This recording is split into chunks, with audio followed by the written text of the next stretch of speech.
구독과 좋아요, 댓글 달기는 영상 제작을 하는데 큰 도움이 됩니다. 시청자 여러분의 많은 응원을 부탁드립니다. 오늘은 여러분과 함께 참 중요한 이야기를 나누려고 합니다. 바로 친구에 관한 이야기입니다. 우리가 살아온 세월이 50년, 60년이 되다 보니까 주변에 참 많은 사람들을 만나고 헤어지고 또 만나기를 반복했습니다. 그런데 이 나이가 되니까 문득 이런 생각이 듭니다. 내 곁에 있는 이 사람들은 과연 진짜 친구일까 하는 생각 말입니다. 조선시대 최고의 실학자였던 다산 정약용 선생님께서도 바로 이 문제에 대해 깊이 고민하셨습니다. 정약용 선생님은 유배지에서 두 아들에게 보낸 편지에서 친구에 관한 귀한 가르침을 남기셨는데요. 오늘은 바로 그 이야기를 여러분과 함께 나누고자 합니다. 정약용 선생님께서는 친구를 크게 두 종류로 나누셨습니다. 하나는 헌신짝처럼 버려야 할 친구, 또 하나는 가죽신처럼 가까이 두어야 할 친구입니다. 참 재미있는 표현 아닙니까? 헌신짝과 가죽신, 둘 다 신발이지만 그 가치는 하늘과 땅 차이입니다. 먼저 헌신짝처럼 버려야 할 친구에 대해서 말씀드리겠습니다. 정약용 선생님께서는 8가지 종류의 사람을 상종하지 말라고 하셨습니다. 첫 번째가 뭔지 아십니까? 바로 지나치게 욕심이 많은 사람입니다. 탐욕스러운 사람 말입니다. 우리 주변을 한번 둘러보십시오. 항상 더 갖고 싶어 하고 남의 것까지 탐내는 사람들이 있습니다. 이런 사람들과 함께 있으면 어떻게 됩니까? 처음에는 잘 모릅니다. 친절하고 좋은 사람인 것처럼 보이기도 합니다. 그런데 시간이 지나면서 조금씩 드러나기 시작합니다. 작은 이익 앞에서 친구를 저버리고 자기 배만 불리려고 합니다. 제가 아는 분 중에도 그런 경우가 있었습니다. 오랫동안 알고 지낸 친구였는데 작은 사업을 같이 하자고 했습니다. 처음에는 서로 돕고 의지하는 것처럼 보였는데 조금 이익이 생기기 시작하니까 그 친구가 변하기 시작했습니다. 더 많이 가져가려고 하고 나중에는 혼자 다 차지하려고 했습니다. 결국 그 우정은 깨지고 말았습니다. 정약용 선생님께서는 이런 사람들을 멀리하라고 하셨습니다. 왜냐하면 이런 사람들은 결국 친구도 이익을 위한 도구로만 생각하기 때문입니다. 두 번째로 버려야 할 친구는 교활하고 거짓말을 잘하는 사람입니다. 말이 앞뒤가 안 맞고 이랬다 저랬다 하는 사람들 있지 않습니까? 오늘은 이렇게 말했다가 내일은 저렇게 말하고 자기 잘못은 절대 인정하지 않고 항상 남 탓만 하는 사람들 말입니다. 이런 사람들과 함께 있으면 마음이 편할 수가 없습니다. 항상 긴장해야 하고 이 사람이 무슨 말을 할지, 뒤에서 나에 대해 무슨 말을 할지 걱정해야 합니다. 친구 사이에 신뢰가 없으면 그게 무슨 친구입니까? 세 번째는 말만 많고 실천이 없는 사람입니다. 내가 뭐 해줄게, 내가 도와줄게 말은 그럴듯하게 하는데 막상 행동으로 옮기는 법이 없는 사람들입니다. 이런 사람들을 우리는 주변에서 참 많이 봅니다. 술자리에서는 호언장담하지만 정작 필요한 순간에는 연락이 안 되는 사람들 말입니다. 정약용 선생님께서는 이런 사람들을 경계하라고 하셨습니다. 왜냐하면 이런 사람들은 말로는 친구인 척하지만 실제로는 아무런 도움이 안 되기 때문입니다. 오히려 헛된 기대만 하게 만들어서 실망하게 만듭니다. 네 번째는 시기하고 질투하는 사람입니다. 내가 잘 되는 것을 진심으로 기뻐해 주지 못하고 오히려 시샘하고 깎아내리려고 하는 사람들입니다. 이런 사람들은 겉으로는 축하한다고 말하지만 속으로는 배 아파합니다. 내가 조금 좋은 일이 생기면 못마땅해하고 뒤에서 험담을 하기도 합니다. 우리가 이 나이가 되면 자식들 이야기도 하고 손주 이야기도 하지 않습니까? 그런데 이런 사람들은 남의 자식이 잘 되는 이야기를 들으면 기분 나빠합니다. 자기 자식과 비교하면서 불편해합니다. 이게 무슨 친구 사이입니까? 진짜 친구라면 친구가 잘 되는 것을 자기 일처럼 기뻐해야 합니다. 그게 진정한 우정 아니겠습니까? 다섯 번째는 자기만 아는 이기적인 사람입니다. 언제나 자기 생각, 자기 편의만 생각하는 사람들입니다. 만날 때도 자기 편한 시간, 자기 편한 장소만 고집합니다. 대화를 해도 자기 이야기만 하고 내 이야기는 들으려고 하지 않습니다. 이런 사람들과 함께 있으면 늘 내가 맞춰줘야 합니다. 내가 희생해야 합니다. 처음에는 뭐 그럴 수도 있지 하면서 이해하지만 그게 계속되면 지칩니다. 우정이라는 것은 서로 주고받는 것인데 한쪽만 주기만 하면 그게 무슨 우정입니까? 여섯 번째는 술과 여색에 빠진 사람입니다. 정약용 선생님 시대에는 술과 여색이었지만 지금으로 말하면 나쁜 습관에 빠져서 헤어나오지 못하는 사람들이라고 볼 수 있겠습니다. 도박에 빠진다거나 술에 절어 산다거나 그런 사람들 말입니다. 이런 사람들과 가까이 지내면 어떻게 됩니까? 우리도 모르는 사이에 영향을 받습니다. 처음에는 가끔 한 잔쯤이야 하다가 점점 깊이 빠져들게 됩니다. 그래서 옛말에 친구 따라 강남 간다는 말이 있지 않습니까? 특히 우리 나이가 되면 건강이 제일 중요합니다. 그런데 이런 친구들과 어울리다 보면 건강을 해칠 수밖에 없습니다. 그러니 이런 친구들은 과감하게 멀리해야 합니다. 일곱 번째는 화를 잘 내고 성질이 급한 사람입니다. 조금만 마음에 안 들면 버럭 화를 내고 감정 조절을 못하는 사람들입니다. 이런 사람들과 함께 있으면 늘 눈치를 봐야 합니다. 이 말을 했다가 기분 나빠하면 어쩌나, 저 말을 했다가 화를 내면 어쩌나 걱정하면서 말입니다. 우리가 친구를 만나는 이유가 뭡니까? 마음 편하게 이야기하고 위로받기 위해서 아닙니까? 그런데 친구 만나서 눈치 보고 조마조마해야 한다면 그게 무슨 친구 사이입니까? 여덟 번째는 의리가 없는 사람입니다. 필요할 때만 찾아오고 필요 없을 때는 연락도 없는 사람들입니다. 자기가 어려울 때는 매달리듯이 도움을 청하다가 일이 잘 풀리면 언제 그랬냐는 듯이 연락을 끊는 사람들 말입니다. 정약용 선생님께서는 이런 사람들을 가장 경계하셨습니다. 왜냐하면 의리는 사람 사이의 가장 기본이기 때문입니다. 의리가 없으면 그건 친구가 아니라 그저 이익을 위해 모인 사람들일 뿐입니다. 이렇게 8가지 종류의 사람들. 정약용 선생님께서는 이런 사람들을 헌신짝처럼 버려라고 하셨습니다. 헌신짝이 뭡니까? 다 해져서 쓸모없어진 신발 아닙니까? 아무리 오래 신었어도, 아무리 정이 들었어도 다 해지면 버려야 합니다. 계속 신고 다니면 발만 다칩니다. 친구도 마찬가지입니다. 아무리 오래 알고 지냈어도 나에게 해가 되는 친구라면 과감하게 거리를 둬야 합니다. 정 때문에, 오랜 인연 때문에 계속 만나다 보면 결국 내가 상처받고 손해를 봅니다. 그래도 오래 알고 지낸 사이인데 어떻게 그러냐고 하실 수도 있습니다. 하지만 생각해 보십시오. 그 사람이 나를 진정한 친구로 대했습니까? 내가 힘들 때 옆에 있어줬습니까? 아니면 그저 자기 필요할 때만 찾아왔습니까? 우리 인생이 얼마나 남았습니까? 이제는 정말 소중한 사람들과만 시간을 보내야 합니다. 나를 힘들게 하는 사람들과의 관계에 에너지를 낭비할 시간이 없습니다. 그렇다면 이제 가죽신처럼 가까이 두어야 할 친구에 대해서 말씀드리겠습니다. 정약용 선생님께서는 좋은 친구의 기준으로 8가지를 말씀하셨습니다. 첫 번째는 의리 있고 신의가 있는 친구입니다.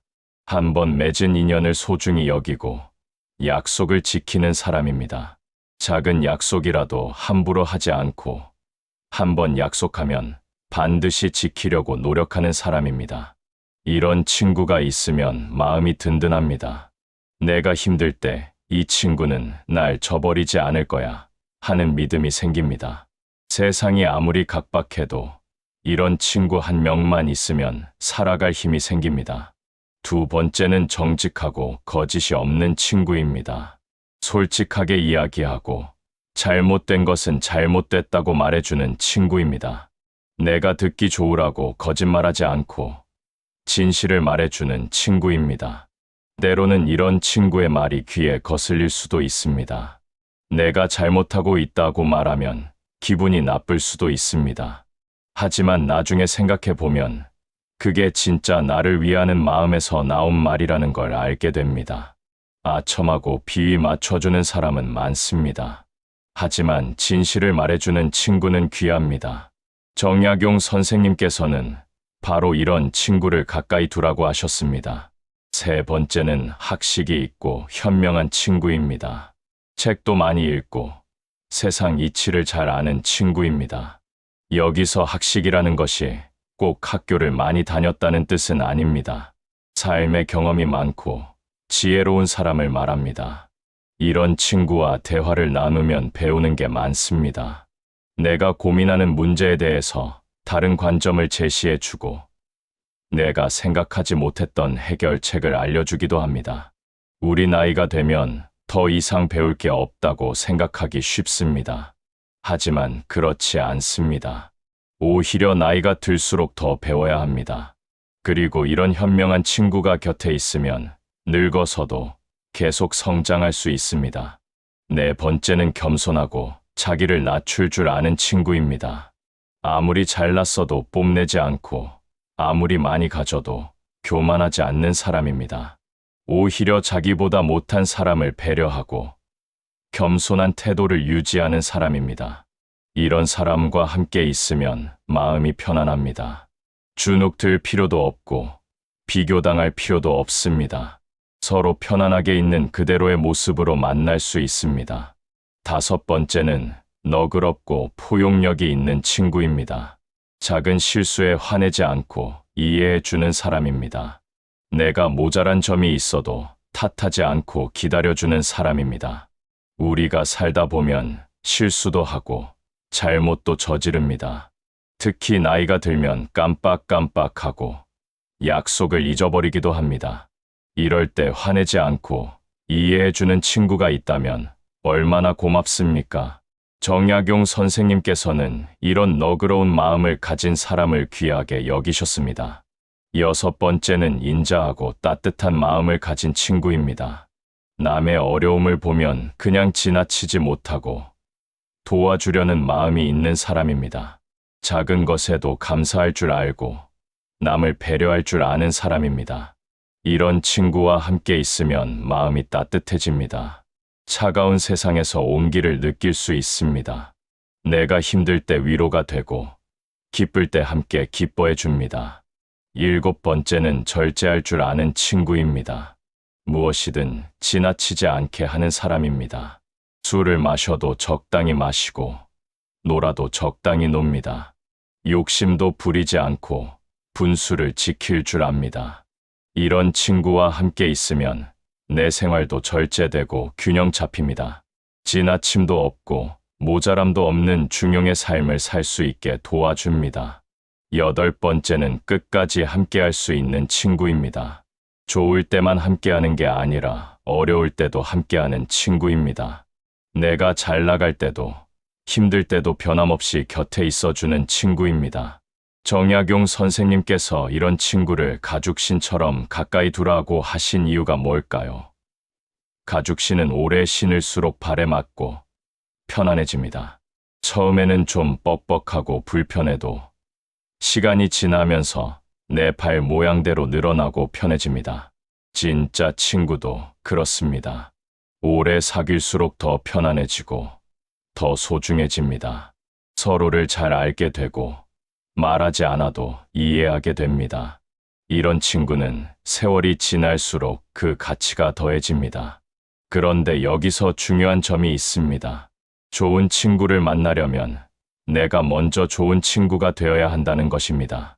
정약용 선생님께서도 이 점을 강조하셨습니다. 좋은 친구를 원한다면 먼저 내가 좋은 친구가 되라고 말씀하셨습니다. 생각해 보십시오. 내가 다른 사람에게 어떤 친구입니까? 나는 의리가 있습니까? 정직합니까? 겸손합니까? 너그럽습니까? 혹시 나도 모르게 헌신자 같은 친구가 되어 있지는 않습니까? 필요할 때만 연락하고, 도움받을 때만 찾아가고, 내 이야기만 하고 있지는 않습니까? 진짜 좋은 우정은 일방적이지 않습니다. 서로 주고받는 것입니다. 내가 좋은 친구가 되려고 노력할 때, 좋은 친구들이 내 곁에 모이기 시작합니다. 정약용 선생님께서는 벗이 있어야 멀리 갈 수 있다고 하셨습니다. 혼자서는 멀리 갈 수 없습니다. 좋은 친구가 있어야 인생의 먼 길을 함께 걸어갈 수 있습니다. 우리 인생의 후반부, 이제 정말 중요한 것만 남기고 정리할 때입니다. 친구 관계도 마찬가지입니다. 숫자가 중요한 게 아닙니다. 명함에 있는 전화번호가 몇 개인지가 중요한 게 아닙니다. 진짜 중요한 건 질입니다. 진심으로 나를 생각해주고 내가 진심으로 대할 수 있는 친구가 몇 명이나 되는지가 중요합니다. 한두 명이라도 진짜 친구가 있다면 그것만으로도 충분히 풍요로운 삶입니다. 정약용 선생님께서는 유배지에서 외롭고 힘든 시간을 보내셨습니다. 하지만 진짜 친구들이 있었기에 그 시간을 견뎌낼 수 있었습니다. 멀리서도 편지로 안부를 묻고 책을 보내주고 위로해준 친구들이 있었습니다. 그분들이 바로 가족신 같은 친구들이었습니다. 어려울 때 더 가까이 다가와 주고 힘들 때 힘이 되어준 친구들이었습니다. 여러분, 지금 한번 생각해 보십시오. 내 주변의 친구들을 떠올려 보십시오. 누가 헌신자 같은 친구이고 누가 가족신 같은 친구입니까? 솔직하게 돌아보십시오. 만날 때마다 기분이 나빠지고 에너지가 빠져나가는 친구가 있습니까? 그렇다면 이제 거리를 둘 때입니다. 미련을 가질 필요가 없습니다. 반대로 만나면 힘이 나고 위로가 되고 삶에 활력이 생기는 친구가 있습니까? 그렇다면 그 친구를 더 소중히 대하십시오. 자주 연락하고 자주 만나십시오. 나이가 들수록 새로운 친구를 사귀기가 어렵습니다. 그래서 지금 있는 좋은 친구들을 더 소중히 여겨야 합니다. 당연하게 생각하지 마십시오. 감사한 마음을 가지고 대하십시오. 정약용 선생님께서는 이렇게 말씀하셨습니다. 벗과 함께 걷는 길은 외롭지 않다. 인생의 길이 아무리 험해도 좋은 친구가 함께한다면 외롭지 않습니다. 힘들어도 견딜 수 있습니다. 우리 모두에게는 인생의 동반자가 필요합니다. 배우자도 중요하지만 친구도 그만큼 중요합니다. 가족에게 할 수 없는 이야기를 친구에게 하기도 하고 가족보다 더 편하게 느껴지는 친구도 있습니다. 이런 친구를 만난다는 것은 축복입니다. 그리고 누군가에게 그런 친구가 되어준다는 것도 축복입니다. 정약용 선생님의 가르침을 정리하면 이렇습니다. 나를 이용하려는 사람, 거짓된 사람, 의리 없는 사람은 과감하게 멀리하십시오. 그들과의 관계에 에너지를 낭비하지 마십시오. 대신 정직하고 의리 있고 따뜻한 마음을 가진 사람들과 깊은 우정을 나누십시오. 그런 친구 한두 명이면 충분합니다. 양보다 질입니다. 그리고 무엇보다 중요한 것, 내가 먼저 좋은 친구가 되십시오. 다른 사람에게 좋은 친구를 바라기 전에 내가 먼저 좋은 친구가 되려고 노력하십시오. 의리를 지키십시오. 약속을 지키십시오. 진실하게 대하십시오. 친구가 힘들 때 곁에 있어 주십시오. 친구의 성공을 진심으로 기뻐해 주십시오. 이렇게 할 때 여러분 주변에도 좋은 친구들이 모이기 시작할 것입니다. 서로를 소중히 여기고 함께 나이 들어가는 아름다운 우정을 나눌 수 있을 것입니다. 이 인생의 황혼기, 곁에 진짜 친구가 있다는 것만큼 큰 재산이 어디 있겠습니까? 돈도 명예도 다 가져갈 수 없지만 우정은 마음속에 남습니다. 그 따뜻한 기억들이 우리의 마지막 순간까지 함께할 것입니다. 정약용 선생님께서도 마지막까지 친구들을 그리워하셨습니다. 유배에서 풀려난 후에도 멀리 떨어져 있는 친구들에게 편지를 보내며 안부를 묻셨습니다. 그분에게 친구는 그저 아는 사람이 아니라 인생을 함께 걸어가는 동반자였습니다. 여러분도 그런 동반자를 만나시기 바랍니다. 아니, 이미 만났을 것입니다. 이제는 그 소중한 인연을 잘 가꾸고 지켜나가는 일만 남았습니다. 헌신짝은 과감하게 버리고 가죽신은 소중히 간직하십시오. 그것이 정약용 선생님께서 우리에게 주신 가르침입니다. 오늘 집에 가시면 한번 생각해 보십시오. 그리고 오랜만에 좋은 친구에게 연락해 보십시오. 요즘 어떻게 지내? 한마디면 충분합니다. 그 작은 관심이 우정을 더 깊게 만들어 줄 것입니다. 우리에게 주어진 시간, 이제는 정말 소중한 사람들과만 나누어야 합니다. 나를 힘들게 하는 관계는 정리하고 나에게 힘이 되는 관계는 더 돈독하게 만들어야 합니다. 그것이 우리가 인생 후반부를 지혜롭게 사는 방법입니다. 정약용 선생님의 가르침이 여러분의 삶의 작은 등불이 되기를 바랍니다. 오늘도 긴 시간 함께해 주셔서 감사합니다. 여러분 모두 좋은 친구들과 함께 행복하고 평안한 날들 보내시기 바랍니다. 감사합니다.